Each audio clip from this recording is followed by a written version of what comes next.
Hey everyone, wanted to do a video, just an overview of the aquaponics system, how it's going, how everything's growing. I'm still using a timer to fill up the top. So basically the timer it's a digital timer right there. Near power, but basically it turns on the power to that outlet for 5-6 minutes, and then when that's done it'll turn off for a certain amount of time. And basically the only difference between that and the mechanical one is that this can be programmed to minutes, which is what I needed. So let's feed the fish a little bit because there's a ton of fish in here.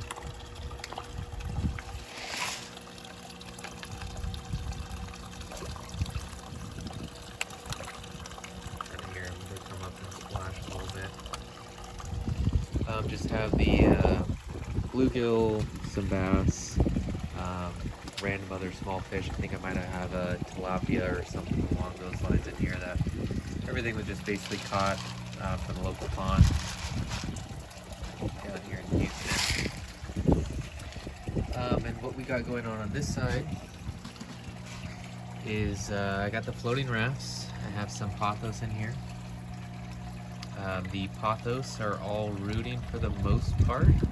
These are kind of big vines of pothos that I took. So you can see they're dying on some sides. On the upper side, I think the sun was too hot for them when I first put them in. But in any event, they're rooting out just in the water just fine.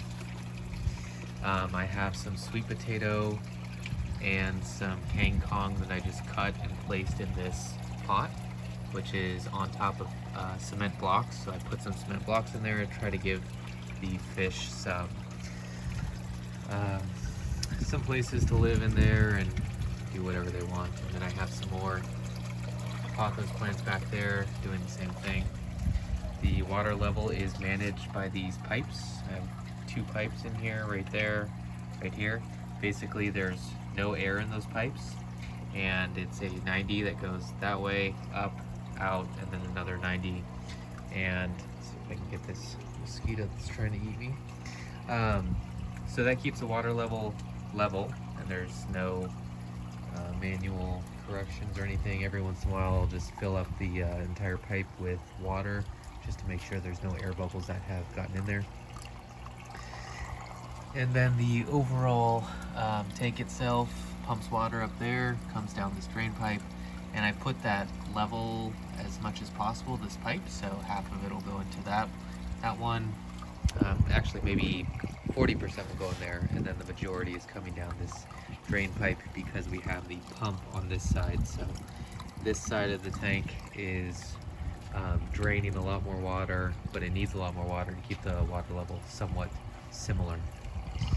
On top we got the perlite propagation pots or so. I have some Crepe Myrtle in here. I checked them, they weren't doing so good. There's no roots. I don't know if they're gonna grow. Let's see what we got here. Now this one's rooting out right now. You can see that. So, not bad. Just keeps it moist. We'll keep it in there for a while longer. On this side, I've actually protected some of them just to see if that would make a difference. So these are some, I don't know, pond containers or something at Home Depot. They're like $2, $3. So I've got a couple of those. Let's see if we got any success on this side. And it doesn't look like it.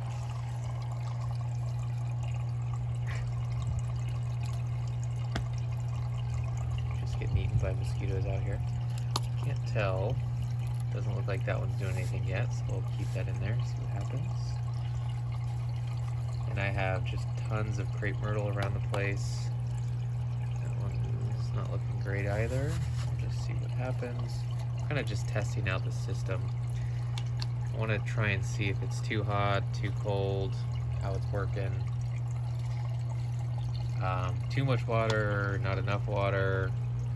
But basically you should be able to propagate a certain amount of plants with just water. You don't need to use any type of chemicals or anything like that. I'm having a feeling that this is my third and final pot, and basically there are clay pebbles in there. Hydrotone clay pebbles, you can get them off Amazon. Big bag is, I don't know, $40 or something, so they're a little more expensive. However, they're probably going to drain a lot faster and have better success rate, we'll find out, than these straight perlite bins. Crepe Myrtle once again, just looking like nothing's happening. Pothos should have some items on there. Sorry, just throwing these things out. Nothing.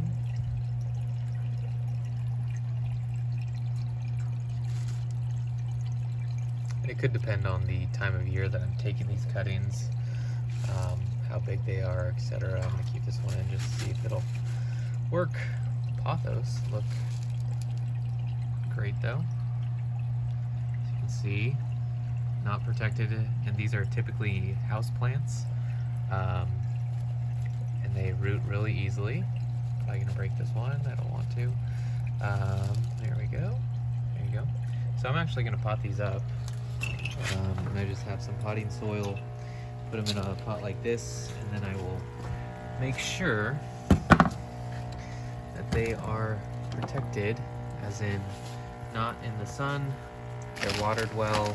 If it gets too cold, it's October already, but I think the lows are maybe in the 50s or 60s or something along those lines. I'll probably need to put some stuff at the bottom because these holes are quite small. But in any event, I'll go ahead and pot those up. So Pothos in those Hydrotone things are doing wonderful. I'm gonna go with that. I have some more Hydrotone that I can put in here. I've also done some Elderberry. I probably not had too much success, but I think the Hydrotone are the way to go.